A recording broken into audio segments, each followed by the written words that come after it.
It's the weekend and you have financial questions that need answering. That can only mean one thing. It's time for Jill on Money, the show that takes the mystery out of your finances. Here's your host, Jill Schlesinger.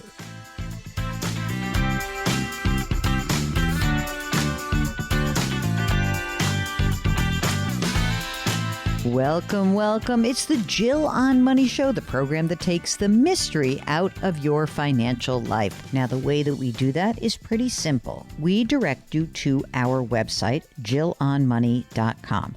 While you're there, just click on the Contact Us button, and then you get to ask your question. At the end of that little form is a button, and it says, would you be willing to come on the air? And if you say yes, Mark does the rest. Today, we're starting with Marie, who is from the D.C. area. Hi there. Thank you for having me. I remember one of your intros just said, if you have a life-changing question, give us a call. So that's what I'm doing. I love life-changing questions. They are among my favorites. So tell us what is happening that is change. What is the big change in your life? So my husband sent me a message the other day and said, so do I stick it out in my government job until my retirement age, or do I try to pursue a contracting job and crunch some numbers for me? And so I played around on my little Excel spreadsheets. And then I was like, I need somebody else to chime in, please. Okay. I love that. I love that. Trying to figure out whether, we're in a place where we'd be okay. And then he can just, enjoy the last many years of his career, or does he, tough it out and try to maximize that retirement? Okay. How old is he? He is 56. How old are you? I am 48. Are you working as well? I am a homemaker mostly, but I get odd jobs here and there, election office or IT here or there, but that's just play money pretty much. Okay. Fun. I love play money. Do you guys have kids? One who is 24. Oh, launched. Okay. Like self-sufficient? Yeah, pretty much. He does live here, but he pays his share. So okay. He's not freeloading. Okay, good. All right. So tell us about the other circumstances of the savings. So, for example, right now, your husband is part of the government retirement plan. Is that right? Correct. How much money has he saved in that plan? So we have the TSP, which is over $300,000. Great. Okay. And he's maxing that out as much as he can. Okay. How much does he earn? It's about $155 a year. What about any other assets that you guys have saved up? So a brokerage account, a retirement account for you, an IRA, anything else floating around? Yep. So we have a brokerage that's about almost $150,000. Okay, great. We each have Roth IRAs, 54 and 64,000. We have some annuity Roths at another location for 27 and 28,000. So there's 55 grand in those Roths together, those annuities. And then on top of that, there's the 54 and the 64 other Roths, right? Okay. Correct. And then he also has a rollover IRA for almost 40,000. Okay. That's great. So there's a chunk of money here. How about just plain old money in the bank, boring stuff? Right. And so we do have 60,000 saved for an emergency fund. Mm-hmm. And then just kind of floating there after I did the money, we still have about 20,000 that I was going to add into the investment account, just because instead of sitting in a checking account or a savings account. Got it. In that brokerage account, you guys are managing that? Are you picking your mutual funds, et cetera? Absolutely not. We're paying somebody else to do it. Okay. Is that the same person who sold you the annuity? No. Okay. And so it is the same person who is managing all the Roth and the rollover IRAs. Okay. All right. So like managing money doesn't sound like your bag, although you do sound very adept at a spreadsheet. So that's awesome. Exactly. And so my numbers are on a spreadsheet, but actually trying to grow anything or put it someplace safe other than under a mattress no, that's somebody else's job. Okay. All right. I got it. And right now, if your husband were to retire as a worker for the government, what would the pension benefit be today? So my estimate that if he were to retire today, that he would get about $2,700 a month. And if he sucked it up and did, the grueling, soul crushing work and did it until when was he thinking about retirement?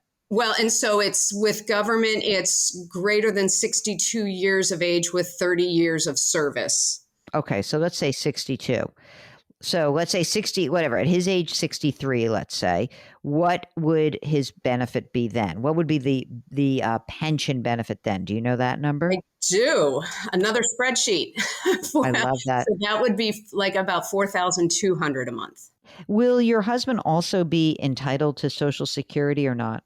Yes. And that was one of my things where I kind of was like, you know what? Could we do it without that? Because is that actually secure? Yes, anymore, it is. Yeah. Yes. So, yes. Give me the Social Security at his age 67, his full retirement age. Just over $3,000 a month. Okay. Now here's my ready for like other big questions. How much money do you think you need to live on?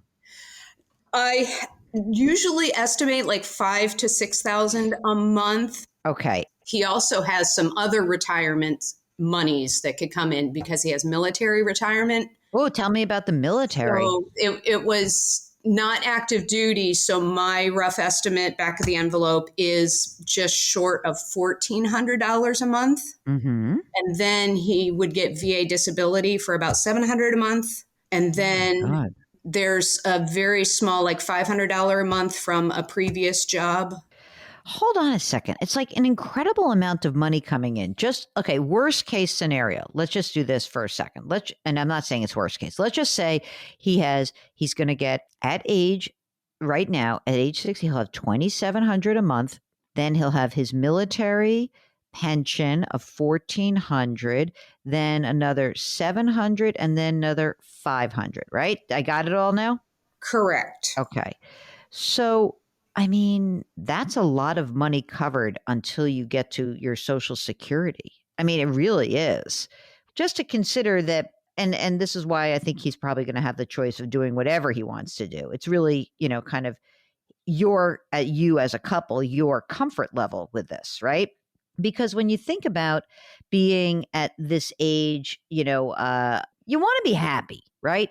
And you want to not I'm going to kill myself. But do you think that, let's say he calls it quits today, right? Do you think that he'd be able to earn as much money, or do you think he'd earn a little less if he went for the contract job? In this area, contract jobs can pay way more. That's what I thought. But it's not secure. It's, welcome to the new year. Is your contract going to be renewed? We'll get back to Marie's question in just a minute. If you would like to join us, just go to JillOnMoney.com, click the Contact Us button, and we will do the rest. It's Jill on Money. We'll be right back.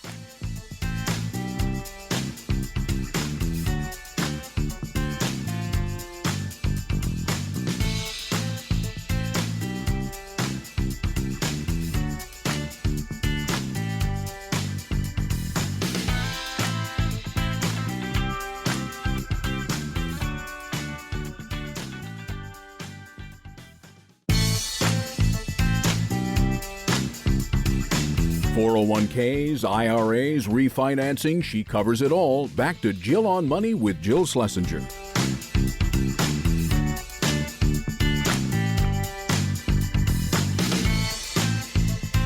You're back. It's Jill on Money, and we are here answering your financial questions.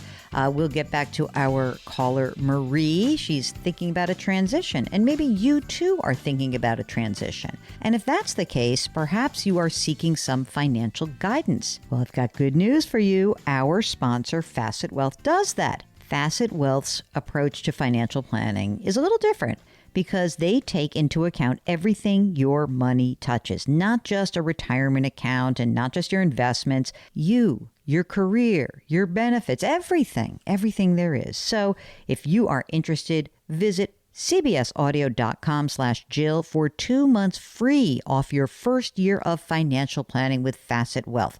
That's cbsaudio.com/Jill. Huh. Okay. Check it out. All right. Now we're going to get back to Marie and we're going to find out what their options are.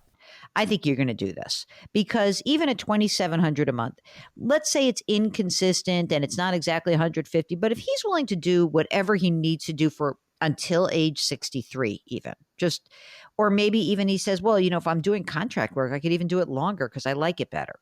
Maybe we'll see. You're fine. You're totally fine. Because in this case, what we have is over $5,000 a month coming in at age 63, right? And that would be pre-tax. And that's kind of where my questions come in. So that's like pre-tax. I don't know how much of it would be taxed. Whereas my, $5,000 to $6,000 a month is post-tax. I understand that.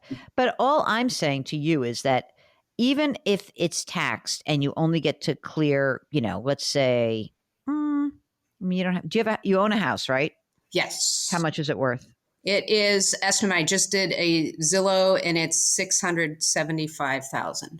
You want to stay in the house? Sure. You have a mortgage. We just had some work done on it. So it's like, no, we need to stay here to maximize that. Exactly. We want to amortize the cost over many years. Do you have a mortgage outstanding? Yes, $274,000. Were you guys itemizers last year? I don't believe so. Okay. All right. I still think you can do it. Let's say, again, for instance, that he makes his $150,000 a year. And what you do is instead of putting all the money into retirement account savings, you leave the TSP alone and you fund your Roth IRAs as, to the extent that you're allowed to under the law. And then you put money in your brokerage account and you let it grow. And you essentially are kind of self-funding these gap periods. And so what I mean by that is that if he's at age 63 and he's like, I am so done, I'm out of here. Just to pretend. We still have 4 years to get, first of all, we need more money because you're not going to end up with enough money to live on. So you're going to need a couple of grand a month out of your brokerage and savings account. All right. So that would mean that, let's say that by the time he gets to his age 63, let's say your brokerage account is like $200,000. Of that $200,000, you're going to have to spend probably 50, 60, 70 grand of that just to float your needs. And you have to be comfortable taking the money out because when you get the Social Security, this is all like gravy. Everything is fine. So you have a gap between what you need after tax. And that's one gap that you can fill with the money that's, in the brokerage account. Then there will be a gap between 63 and 67. That could either be filled by you or he working and, saying, we'd like to bring in a little extra money, or it can be filled by you guys spending some of your money down. Either way is going to be fine. You've got enough money. You do have enough money. It's just a question right now of your comfort level because it will feel weird to you not having income when you're 63 years old. I'm going to tell you that right now. It's going to feel weird to you. I was going to say, does he hate the job? How does he feel about the job? It's starting to drag. And that's where my question is I kind of ran my numbers and I was like, you know what? I think we're okay. And you know what? Just for sanity's sake, go ahead. But then I also told him, I was like, you know what? Would you mind if I had somebody else kind of look over my shoulder and kind of go, yeah, okay, you're good. Yep. Yeah. I mean, I think it has a lot to do with people hate when I do this, but I think it has a lot to do with how he feels about laying the scenario out because it is doable. It's not a slam dunk. In other words, I'm not saying if you had said to me like, yeah, I have a $600,000 house, but I hate it and I'm out of here and I want 200 and now you had like an extra 200 grand in cash. I think you can do this. I think if he especially is open to the idea that after being in the government and being in the military and doing all this and all these things that are wildly secure, he's got to also be okay knowing that next year he might make 180 grand and the year after it might be 130 grand. And he's got to feel comfortable absorbing that. Right. And he, thankfully, unthankfully, I don't know, he totally leaves the money up to me. He just goes, here's the paycheck, figure out what to do with it. So I mean, I think you're okay. I think you'll be okay. And I mean, just remind him, just say, when you're in this government job, I think what happens is that you kind of suck it up, especially in the last, as you're seeing, in the last 4 to 8 years, where you're like, oh, I just got to get to 63, right? There's just a lot of pent up emotion around having to steel yourself for a job that you may not love. Now, if he does this, I think he's going to have to be a little bit more flexible. And maybe there's going to be a moment where you see it's your age he's 62 and you're like, what works better is if you work an extra couple of years and you don't hate it, you like it now. So let's keep doing that. So I think he's got to have, because there's not a huge base in terms of asset level, it may be that he has to work one extra year that he wouldn't have had to work in the government. Which I don't think that would be an issue. He's one of those people that has leave to burn at the end of the year. So sitting around for him is not just something that he would do. Okay. So look, maybe in the contract job, maybe it's kind of cool also because he'll be able to choose. Maybe he'll be like, I'm totally up for doing another year, and he's 63 and be psyched about it because he's working on something fun. Or maybe he's like, this sucks. I'm done. Let me go collect my money. And I'll figure out some other way to bring in a few extra bucks. I think you're okay.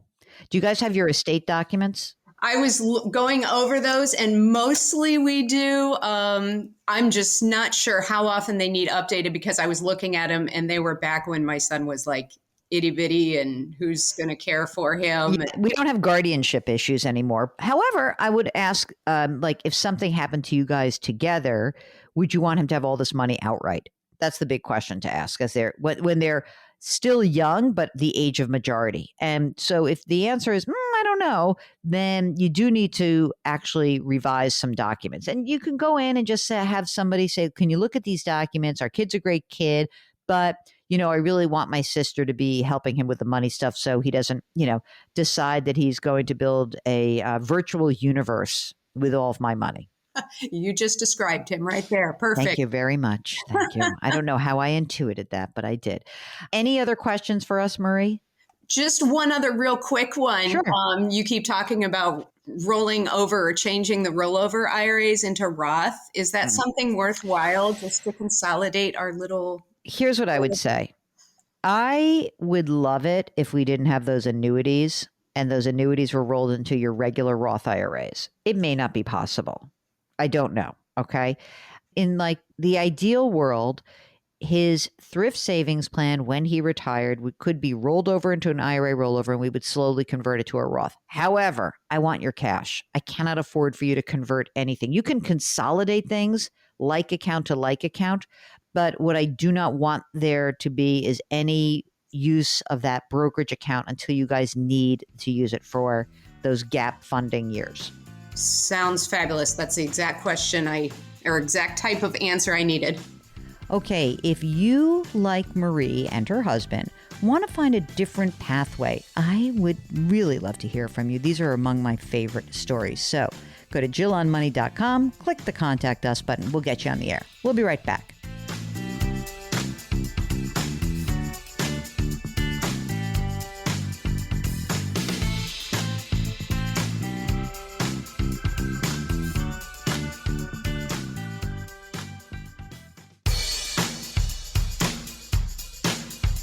Do I invest here? Should I put my money there? Jill Schlesinger can help you. Back to Jill on Money.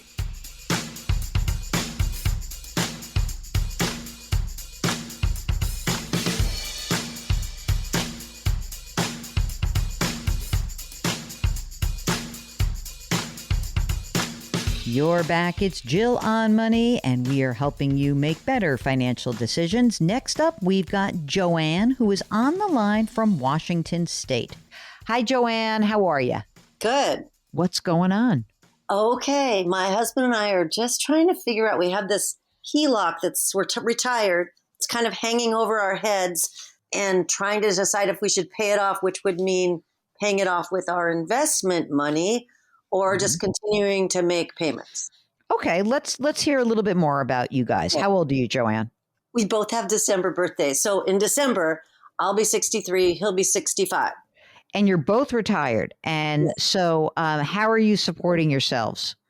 We're supporting ourselves with our Washington State Retirement Association, not pension, but we have a defined benefit and defined contribution. So we're pulling money out of our defined contribution. And we were pulling money out of our IRAs and Vanguard. Okay, so the defined benefit is how much every month? $7,500 that comes good. into the bank. But that's everything. And we're also paying big time health care until my husband hits Medicare, and then I hit Medicare. So that'll be in a month, thank God, next year. Yeah, and then we have a little pension each at 65, so we're not pulling that yet. How much will that be? His pension will be about $21,276. My pension, when I hit 65, will be $19,000. Okay. So it's about 40 grand a year, right? So in addition, so your defined benefit, and I'm going to just pretend you're both 65 for a second. When you're both 65, you'll have $7,500 a month from your defined benefit plan. Plus, from these pensions, you'll have something like $3,300 a month from those pensions, right? Right. And we don't have to take the money from the defined benefit. We just are. Oh, I see. In other words, it is not like it has already started in terms of like an annuity or something. It's just like you're pulling the money out of there. How much is what's the lump sum in the defined benefit right now? Okay. In my DRS, I have about 296,000. And my husband has about 456,000. Okay, got it. And then your defined contribution plans. That's your defined contribution. Okay, so what's the defined benefit plans? Oh, you see what we're going to get a month or a year? Well, I'm just trying to I'm confused. You said you have a defined benefit plan and you're pulling $7,500 a month from that plan. That's from the numbers I just gave you. Oh, okay, I got you. And then we'll have a pension at 65. Is all the money you have the 296 and the 456? We have 247,000 in Roth IRAs and Vanguard. Okay. And so those are the pots of money that we're dealing with, right? 296, 456, and 247. Correct. Got it. Okay. And then the 40,000 at age 65 of your total pension, that's just a separate thing. And how about money in the bank? $55,000 sitting there for a little dream cabin, but that's like a dream down payment or a dream crusher fund, which Jill will be happy to gobble up. Okay, that's okay. So tell me about the house and the home equity line of credit. So what is the house worth? High 500s, like let's say 580. Okay, let's say it. And you like the house. You want to stay in the house, right? It's okay. Yeah, probably stay. I love that. Hold on a second. How much is the home equity line of credit? What's the balance outstanding? $37,928. That's it? Yeah. Oh, what are you making yourself so crazy for? What's the interest rate? Well, see, that's what's making me crazy. It started out at 3.25 and now it's up to 5.5%. I hear you. That's annoying. I get you. How much do you need to live on, you guys? What's your monthly nut? Well, we're bringing in and basically spending it all on everything, vacations to everything is like $7,500. Okay, that's the $7,500 that you were pulling from the two accounts, the 296 and the 456, right? Yes. Okay. And what about Social Security? Like when what's the numbers on the Social Security benefit? Okay, I ran it like 1,000 times and we figured out that I should take mine early. So I'm taking mine and trying to get that to be more of a, trying to put it into a savings account. So okay. I am getting basically $16,704 right now. Okay. And the husband is going to wait till he's 70 and he'll basically get $39,000. I know I asked this provocative question, do you like your house? But like, do you really want to stay there? Because, okay, so there's a few things. One is like, if you were said, I don't really want to stay in this house, like I'm done with it, and then I don't even care about the home equity line of credit because you'll sell the house and you'll pay it off. You know what I mean? So then I don't really care. If you were to sell it, where could you go? And what would that mean? Yeah, well, we got the kid that pays attention to us. That's fun. She hasn't decided where she's going to live yet. She lives in Seattle right now, but she might move to somewhere Cheaper than Seattle? not necessarily, because it's Pacific Northwest based, and she likes all the cool mountain towns, so they're all expensive. Okay. But it's a possibility. I mean, look, you don't have that much cash. I think you're spending a lot of money right now. Given that you have 750 grand in pre-tax retirement, right? When you pull that money out of that pre-tax account, that $7,500 a month that you're using, the problem is that you have to pay tax on it, right? Because it hasn't been taxed yet. So you're kind of like, it sounds to me like you're depleting those accounts pretty quickly. Now, hopefully, you start to ease up on that, right? Because the 40, first your husband's pension, then your pension, that will give you $3,300 a month.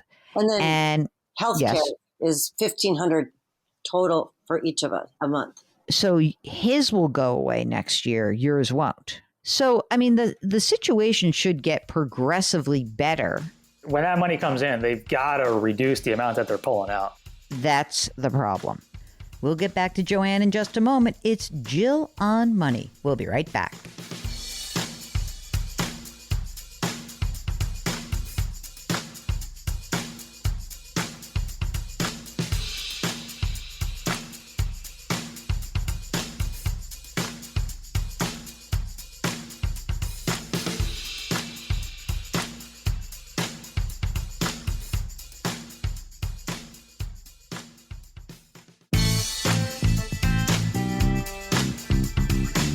Back to Jill on Money, where Jill Schlesinger helps you take the mystery out of your finances.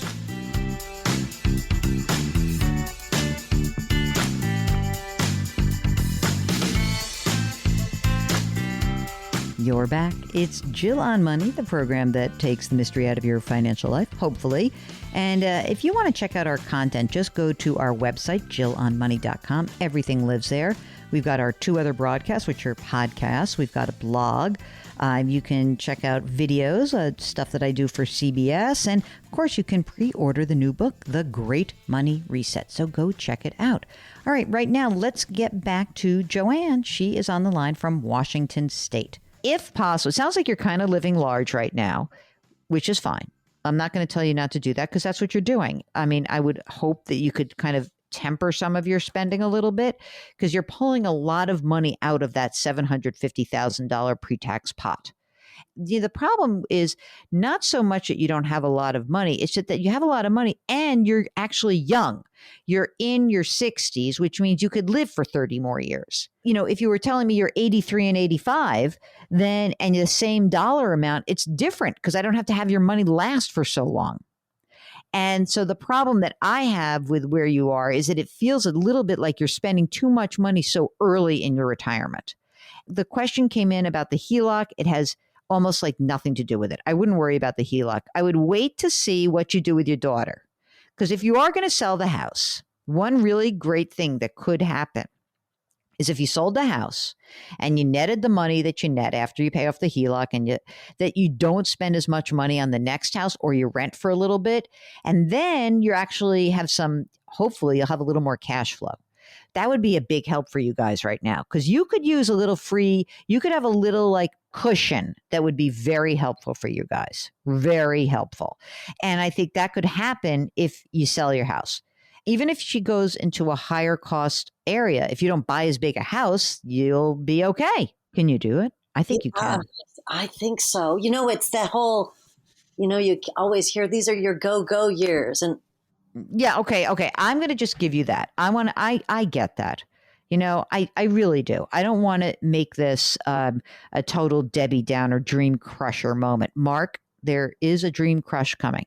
But because I do agree with you, like But I think you have to do it with some care, because it could be like, these are the go-go years, but then we leave ourselves with very anxiety-ridden older years. Because you can enjoy yourself, you can have fun in your 60s, but if you live till you're 90, it could mean your 70s and 80s are very stressful. Here's a little bit of good news. Right. Both of those pensions do have up to 3% COLA. Okay, but that's like 40 G's a year with 3% COLA, which is fine. But I'm talking about, you could easily have a 10-year period where your $750,000 of pre-tax money drops down to like $500,000. Okay, I can draw you a scenario, and I can tell you like the horror stories of people who spend a lot of money early in their retirement, only to find that they're 75 years old, very healthy, and quite worried about money. And I don't want you to be there. That's all I'm saying. So I'm not saying have no fun. You've saved. You do have almost $1 million.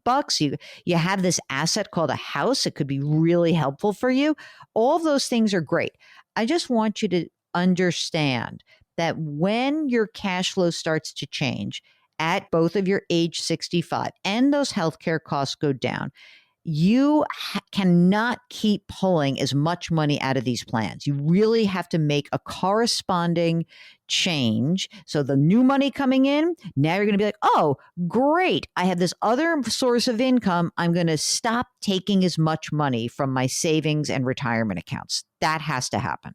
Okay, that's all I'm suggesting. And if you sell the house, it'll make it even better.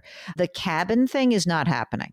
That's the dream crusher. That's not happening. Not right now. I mean, if you like, do you have some very old auntie who's rich and going to leave you money? No.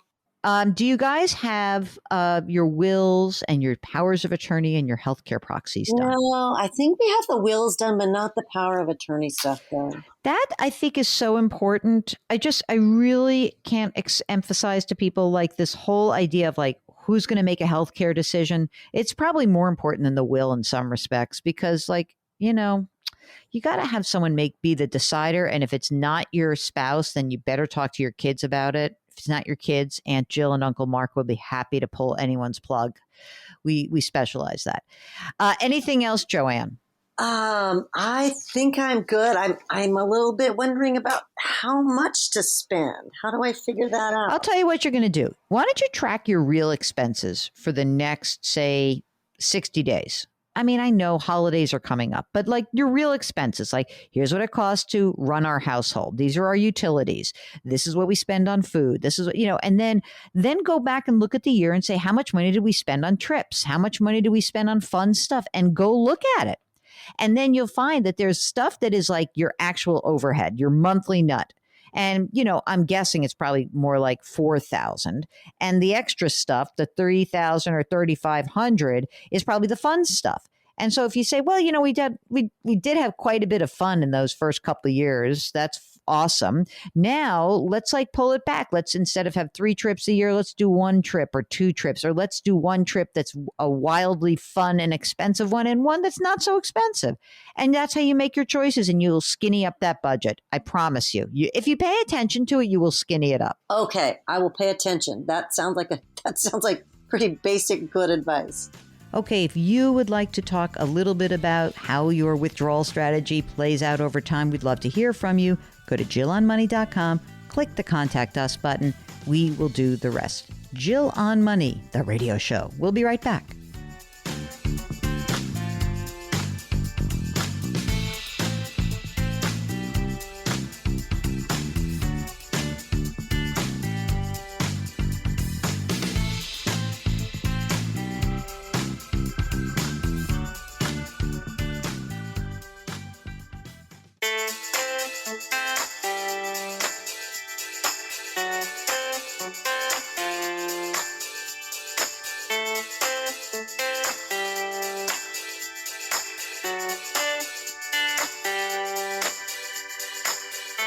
You're back. It's Jill on Money. And before we finish up this hour, I've got a few bits of business that I want to remind you about. First of all, you know, we've got this resources section on the website, on the JillOnMoney.com website. I'd love to beef that up a little bit.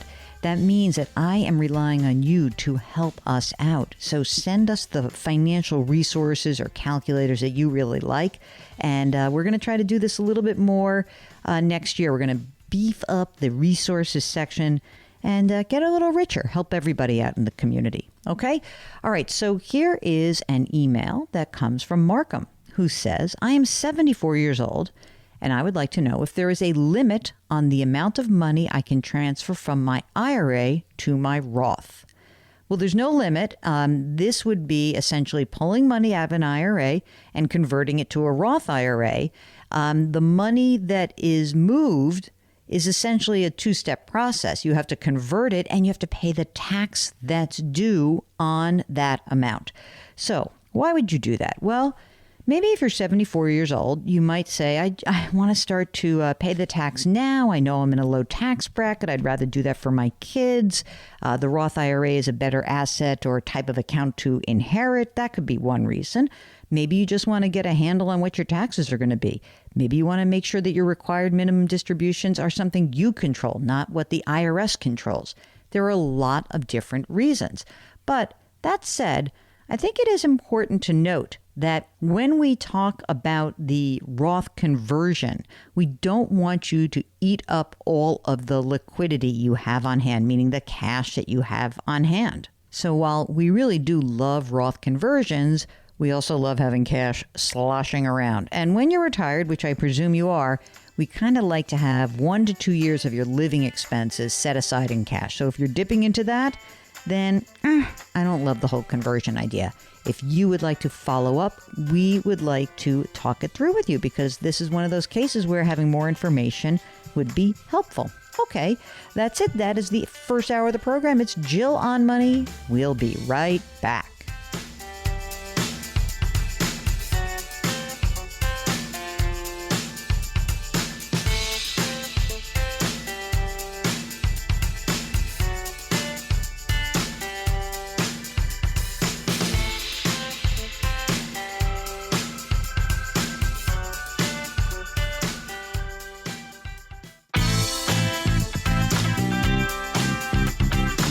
It's the weekend, and that can only mean one thing. You're listening to Jill on Money, the show that takes the mystery out of your finances. Here's your host, Jill Schlesinger.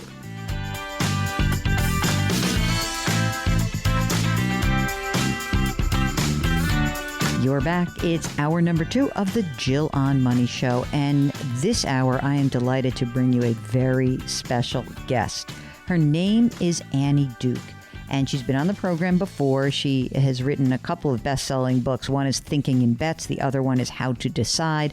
Her new book is called Quit, The Power of Knowing When to Walk Away. I love her analysis. I love how she weaves real stories into this.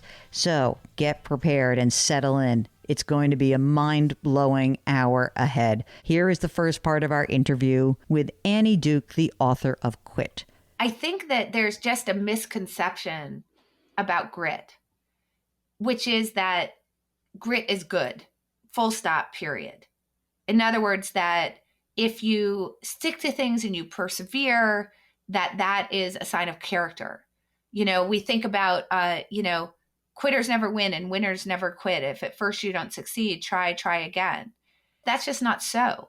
It's actually the case that you want to stick to things that are worthwhile and quit everything else. And that's actually the true road to success. So I just felt like somebody needed to have a conversation with grit, which was about the other side of the coin, that grit is a virtue, but so is quitting a virtue as well. Why does quitting get such a bad rap, do you think? Well, I think there's a variety of reasons. I think it's a little bit of a chicken and the egg problem. So let me tell you what the chicken is, and then I'll tell you what the egg is. Thank you. Thank you for that definitional moment. Yeah, because I don't know which causes which. So the chicken is that there's a really wide variety of cognitive biases that could be sort of wrapped up under this idea of biasing us against quitting. So the most famous of those would be the sunk cost effect, which we know from, for example, investors. If you buy a stock at 50 and it's now trading at 40, you will make a different decision about whether to hold that than you would if you were just looking at the stock fresh. In other words, the $10 that you've already invested in it or that you've already lost in it affects your decision about whether to continue to hold it. Now, obviously, that's an error, because if you weren't going to buy it today, you shouldn't hold it at 50 just because you quote unquote want to get your money back. And that sunk cost effect sort of goes across a lot of different things. Like, people don't want to quit jobs because they don't want to waste all the time or energy or training or whatever that they've put into it. Of course, that causes you to maybe waste some things going forward. In other words, to hold stocks or jobs or whatever it is that you wouldn't hold if you were coming to the decision fresh. So there's a variety of biases like that: the sunk cost fallacy, endowment effect, omission commission bias, status quo bias, opportunity cost neglect, so on and so forth, that really bias us against quitting. So that's the chicken. But then the egg part is that when we think about the sort of narratives that we tell, who are the heroes of the story? The heroes of our stories are the people who persevere. They're the ones who stick it out through hard times. And we can see this even with like the startup founder who got down to no money, and, you know, everybody was telling them to shut it down, but they kept going and turned the company into a success. Or the people who continue up the mountain in snowstorms, you know, and triumph. Or even, interestingly enough, the people who continue up the mountain under really horrible conditions and perish are often the heroes of our stories. And that's reflected in the language. When you look at the synonyms for sticking it out or grit, they're really positive. You know, you're showing mettle, character. I mean, character is synonymous with grit. We think when we tell our children not to quit things that we're helping them to build character. But when we think about the synonyms for quit, well, I mean, I'll put it to you this way, Jill. If I called you a quitter, would you think I was complimenting you? Right, exactly. And I think that, like, the story of the Everest climb is one that I just want to spend a little bit of time around. And everyone, you had to buy this book because it's very compelling. And I know we're talking about behavioral economics, but there are stories and it's engaging. And the engaging story that you tell around Everest has to do with this concept of turnaround times. Now, these are basically, I mean, I'm not a climber, but it makes sense. Like, if I'm not at a certain point by a certain time, I've got to turn around because it's dangerous. Talk about what happened on this particular climb that you cover in the beginning of the book. Yeah, so I really wanted to open the book with Everest because I feel like Everest is kind of like a symbol of grit. Right? Like, think how gritty you have to be to climb 29,000 some feet. Right. Completely crazy and gritty, I guess. I would say so. Yes, right. Exactly. You know, so I think that when we think about stories about Everest, you know, Sir Edmund Hillary or whoever, you know, that we're talking about stories of grit. And I felt that someone should really tell a story about quitting that happened on Everest too, because like I really wanted to balance it out.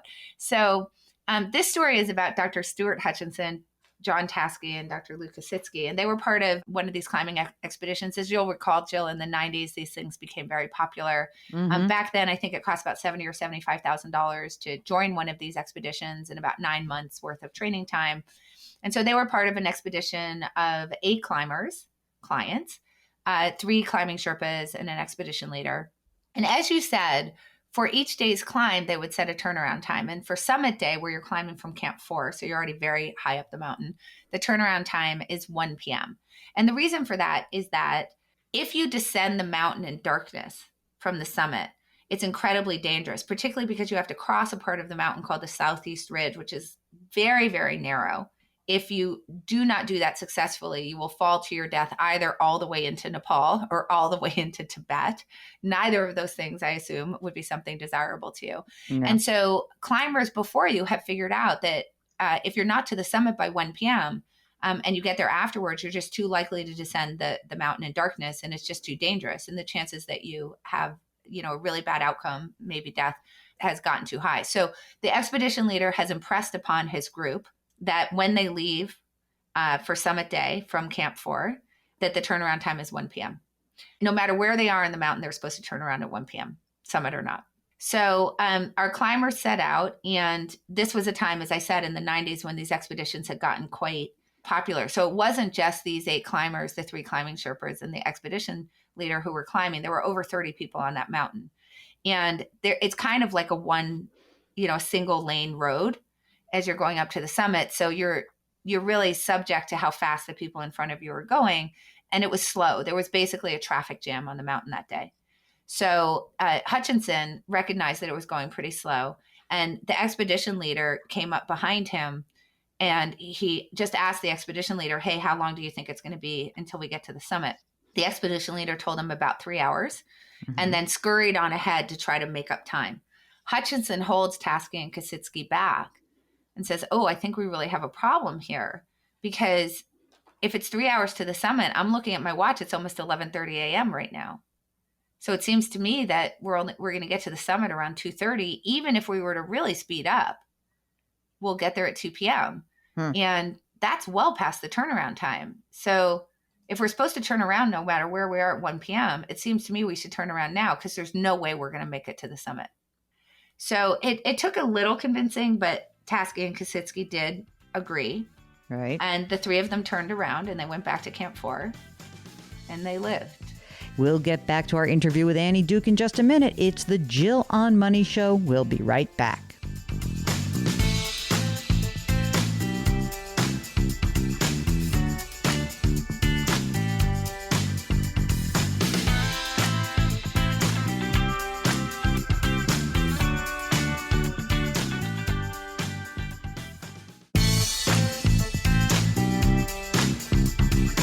.401ks, IRAs, refinancing, she covers it all. Back to Jill on Money with Jill Schlesinger.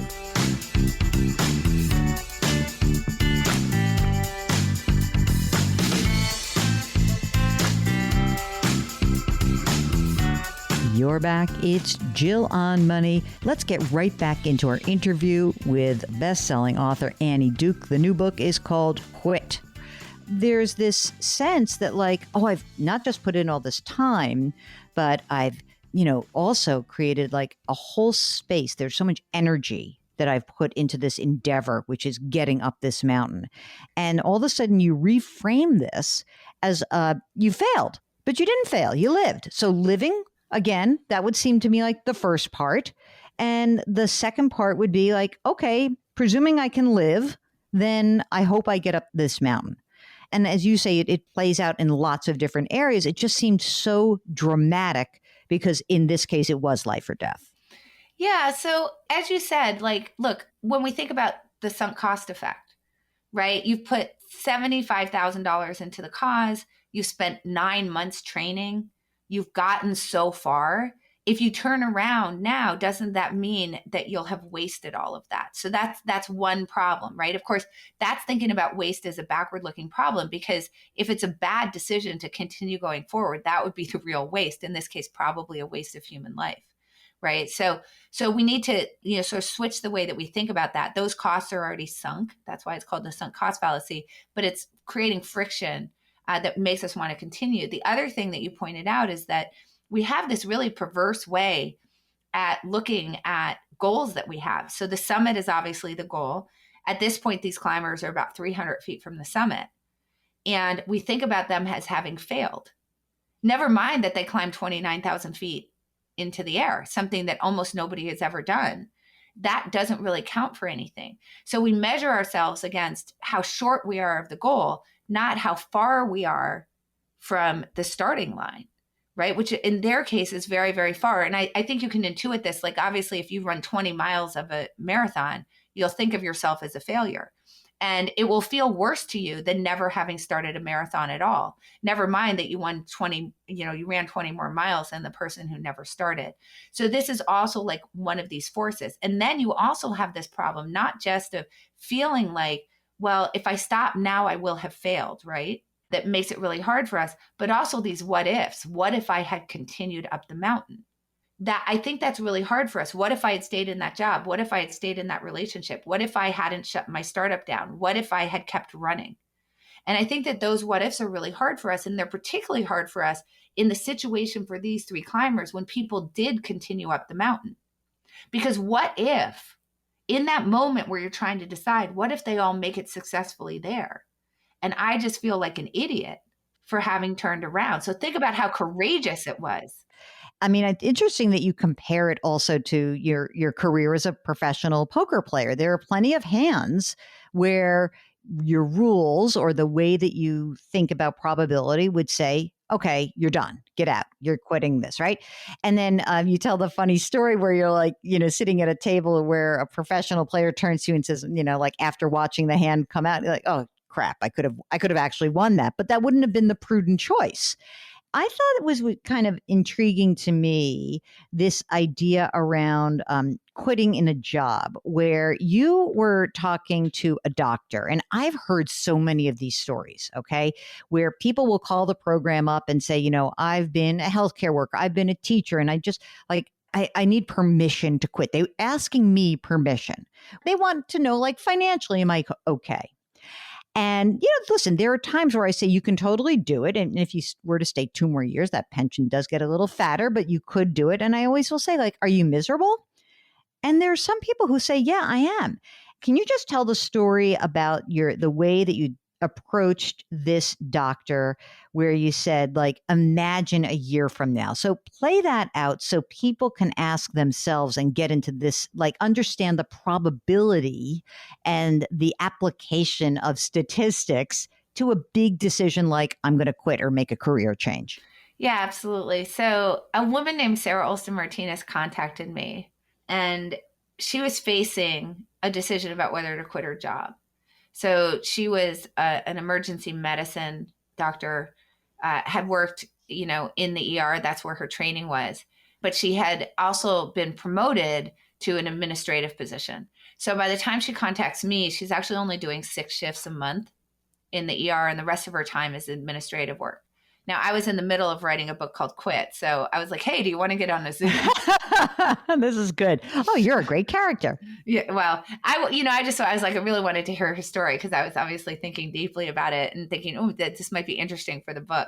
So yeah, so she's telling me about her job and, that when she was, working in the ER, it was really shift work. So while the work was really hard, it was also fulfilling.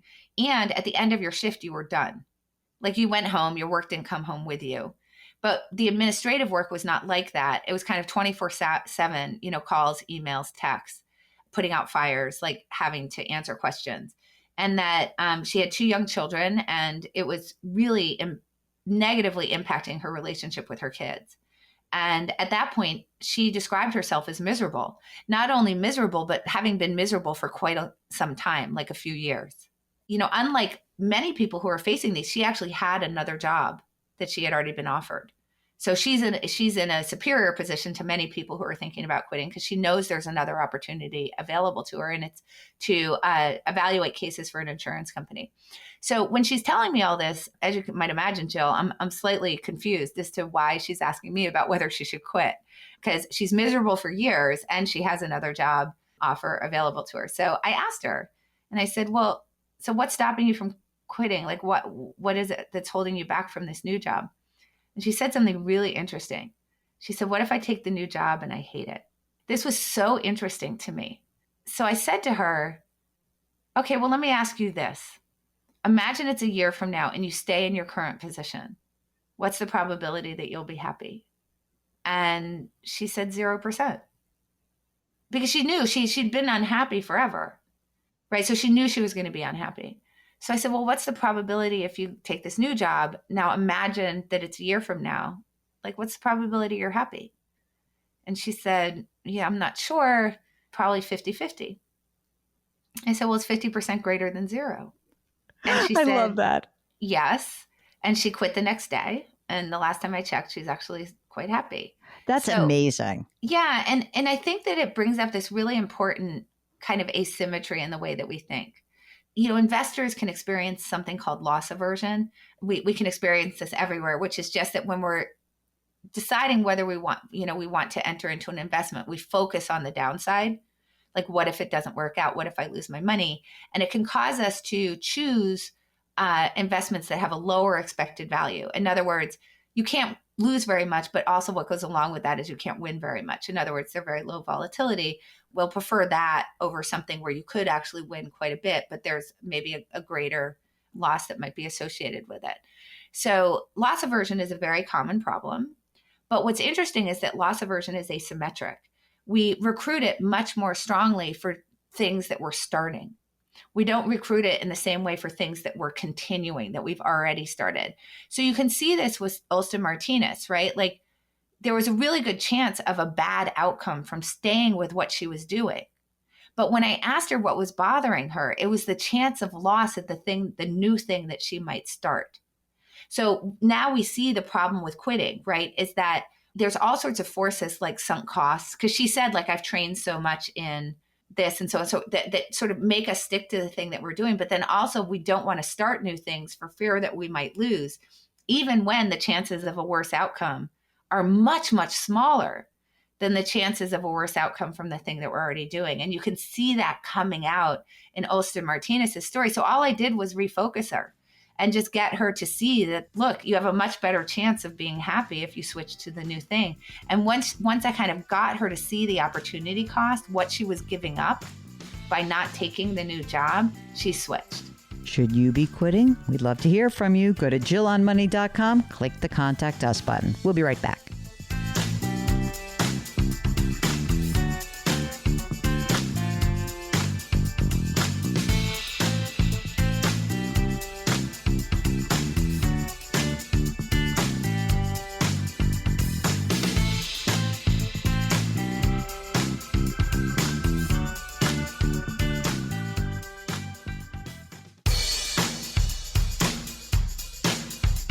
Do I invest here? Should I put my money there? Jill Schlesinger can help you. Back to Jill on Money.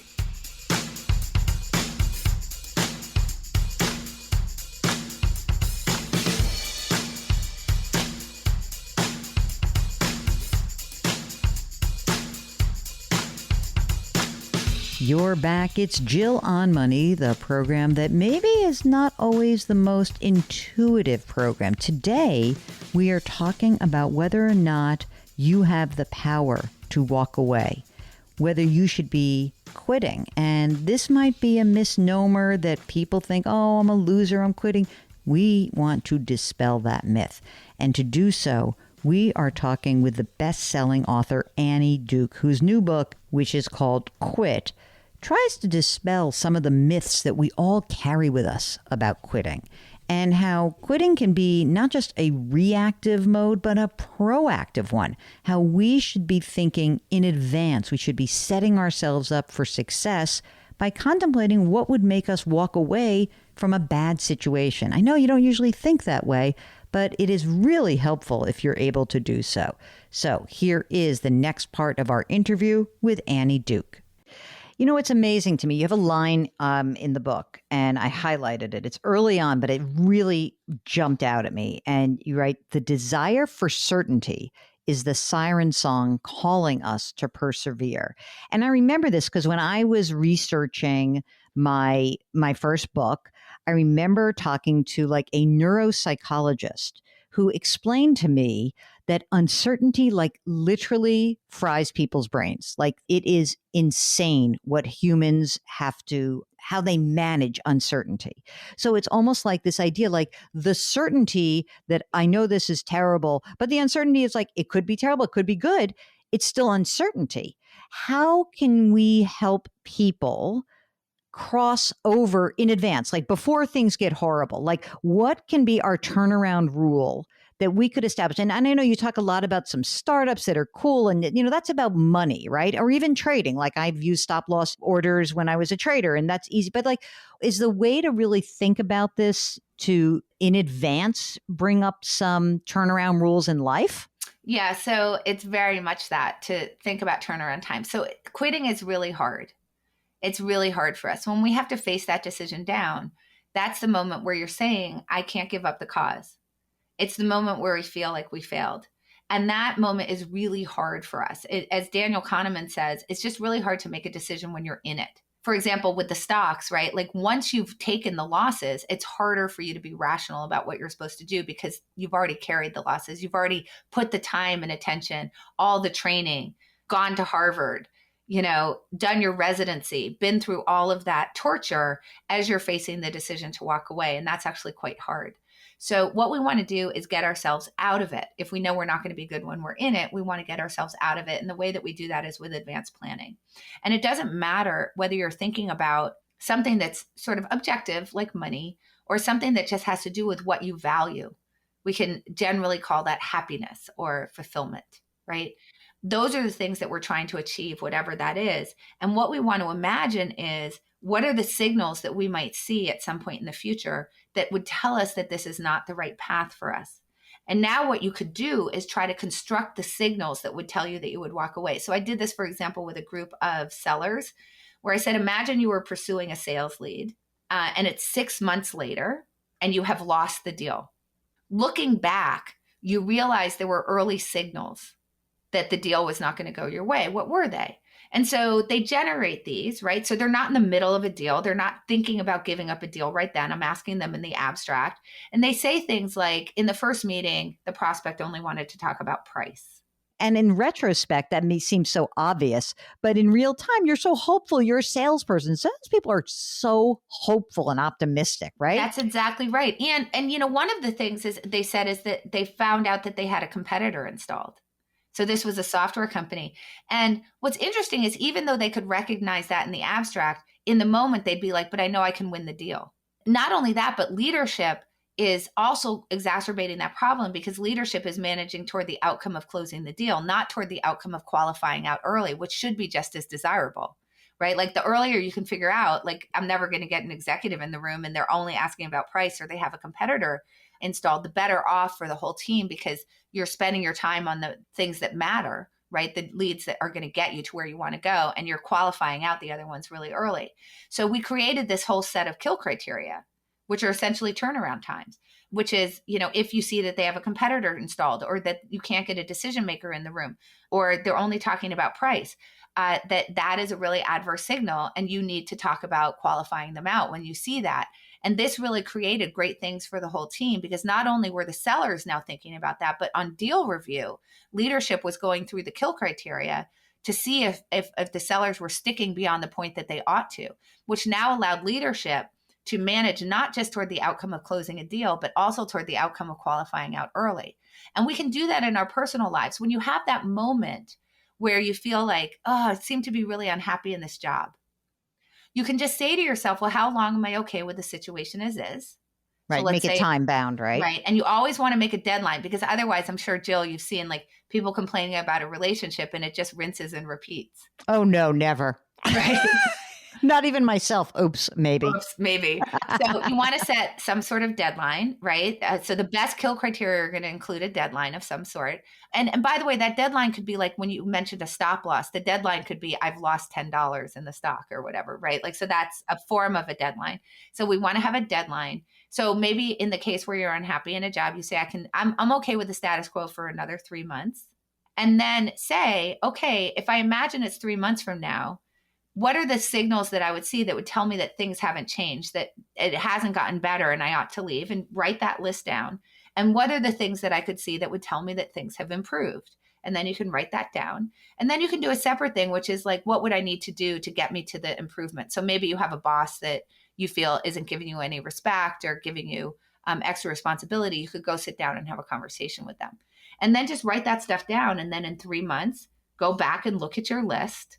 And it just turns out that doing that advanced work is going to get you to be much more likely to pay attention to those signals when they come across your path and be more rational about whether you should walk away or whether you should stick.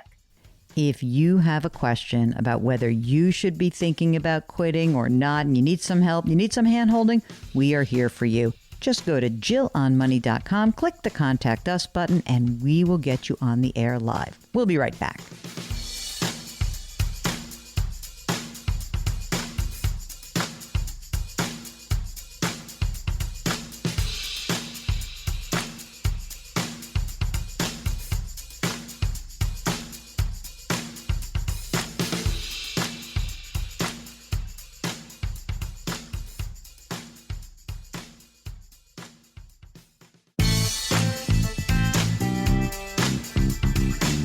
Back to Jill on Money, where Jill Schlesinger helps you take the mystery out of your finances.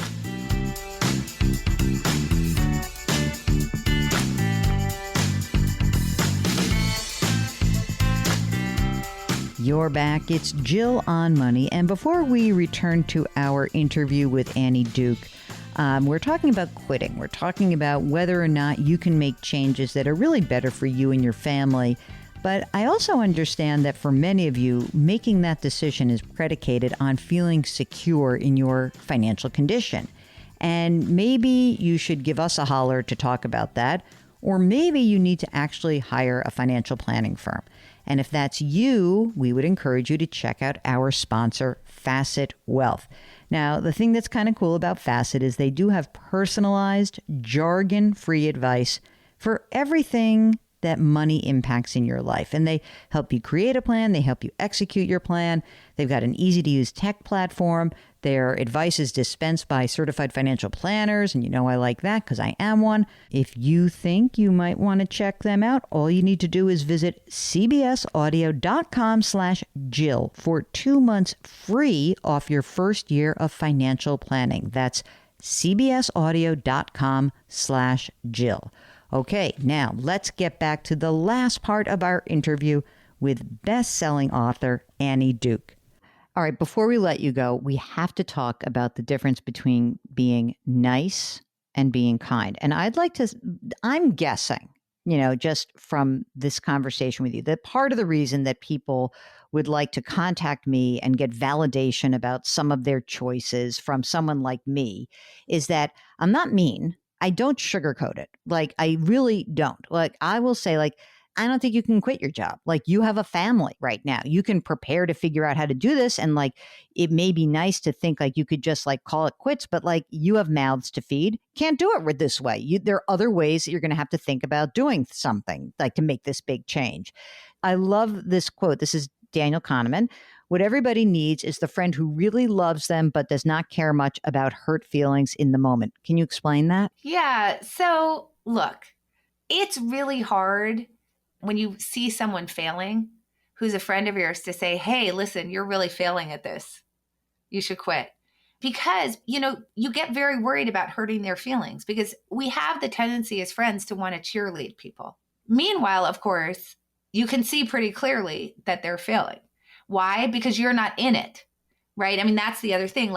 When I'm in something, I'm in a job that's failing, or I'm in a relationship that's not going well, or I'm developing a product that, where I can't find product market fit or whatever, you, Jill, can see pretty clearly what's going on. That's why people call you, right? Because you're not in it with them. So you can see it more objectively, and we can see it in other people more objectively. But when those people can see what's happening to us objectively, they don't want to speak up for fear that they're not cheerleading us, for fear that they might hurt our feelings. And that's what Kahneman is saying, is that you have to think about the person's long-term best interest rather than hurt feelings in the moment. And if you think about their long-term best interest, it's obviously not good for them to stay in a crappy job. It's not good for them to continue to develop a product where they can't find product market fit and people aren't going to buy it's a waste of their time. Life is honestly too short to stay in things that aren't working. And if you can set up the parameters ahead of time and you can hold yourself accountable, or if you have a friend who loves you but doesn't worry about hurting your feelings, who can say, you have been complaining about this relationship or this job or this for this long, let's get something on paper and start to hold your feet to the fire. Right. That's exactly right. But the thing that we need to realize is that that's partly on us because we need to give those people permission. I need to say, Jill, I'm giving you permission to speak freely. I want to know what you really think. Don't worry about hurting my feelings in the moment. So you have to be willing to both say it to the person. In other words, be willing to say, hey, I think this isn't working. But also, as the person seeking advice, we have to be willing to give permission to those people to tell us not just what we want to hear, but what we need to hear. I think what is as I come away from reading this book and talking to you again, is that I love the way that there is a sort of a scientific or behavioral economics basis to this. There's even probability thrown in. There is decision making, and then there's real life. And what you're really doing in this book that is resonant to me, and I think to our listeners, is this idea of bringing those two worlds together to get people into a better place, in a better place. That's all you're really trying to do is like, let me give you permission to quit. Let me figure out ahead of time how I'm going to make you less miserable about this thing, or being able to take advantage of an opportunity. I mean, listen, if I had only made a decision about my career that was based on money, there's no way I am where I am. There's no way. I would have stayed as a money manager. I would have been completely miserable. I would have made a lot more money. And I would have really, I think, been stuck, because there would have been a point where it would be like, I can't walk away. I already have this many years. I mean, I did 14 years in it anyway. And that was probably 5 years too long. For me, it was one of those, I had a little bit of a forced event that allowed me to do it. But I kind of also knew in the background, like, I'm not happy doing this. Like, I need to do something else. I really need to do something else. So I am so grateful that you wrote this book. I am going to now make quit as one of my metrics. Like, okay, let's make it a happy and positive thing. Quitting is a good thing. Quitting should be the virtue. Well, thanks so much to Annie Duke for joining us. What a pleasure. She's always such an interesting and great guest. The book is called Quit: The Power of Knowing When to Walk Away. We'll have a link to it on our website. Okay, we do have one more segment left, so don't go yet. It's Jill on Money. If you've got a financial question, go to jillonmoney.com, click the Contact Us button, and we'll do the rest. Jill on Money will be right back.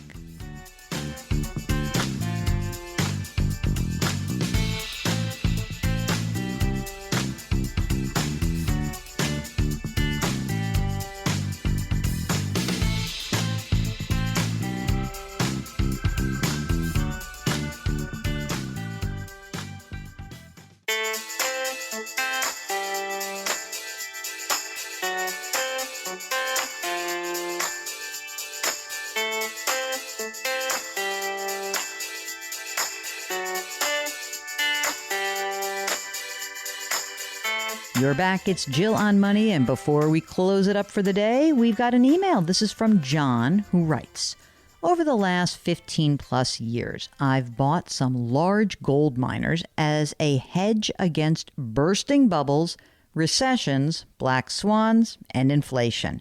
Okay, so he goes on to say, my logic is I'm still, quote unquote, owning the gold without the hassles, commissions and safes and lockboxes and the risk of handling physical precious metals.